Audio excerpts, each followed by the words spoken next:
ফিলিস্তিনকে আনুষ্ঠানিকভাবে রাষ্ট্র হিসেবে স্বীকৃতি দিল ইউরোপের দেশ স্পেন। দেশটির মন্ত্রিসভায় এই প্রস্তাবের অনুমোদন দেওয়া হয়েছে। মঙ্গলবার স্পেন সরকারের একজন মুখপাত্র এই তথ্য নিশ্চিত করেছেন। পিলার আলেগ্রিয়া বলেন, মন্ত্রিসভা ফিলিস্তিনকে রাষ্ট্র হিসেবে স্বীকৃতি দেওয়ার একটি গুরুত্বপূর্ণ সিদ্ধান্ত গ্রহণ করেছে, যার মূল উদ্দেশ্য ইসরায়েলি ও ফিলিস্তিনিদের শান্তি অর্জনে সহায়তা করা।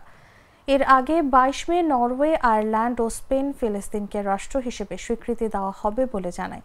দেশগুলোর নেতারা জানান, আগামী সপ্তাহে আনুষ্ঠানিকভাবে এই স্বীকৃতি দেওয়া হবে। তবে দেশ তিনটির এমন পদক্ষেপে ক্ষুব্ধ প্রতিক্রিয়া জানায় ইসরায়েল। নরওয়ের প্রধানমন্ত্রী জোনাস গহর স্টোর বুধবার বলেছেন, দ্বিরাষ্ট্র সমাধান ইসরায়েলের সর্বোত্তম স্বার্থ ছিল। আগামী 28 মের মধ্যে এই স্বীকৃতি আসতে পারে।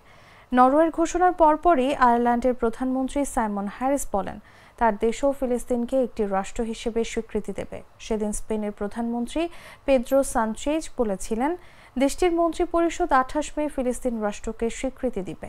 চূড়ান্ত ঘোষণার মাধ্যমে ইসরায়েলের ক্ষুব্ধ প্রতিক্রিয়ার পরও ফিলিস্তিনকে আনুষ্ঠানিকভাবে স্বীকৃতি দিল স্পেন।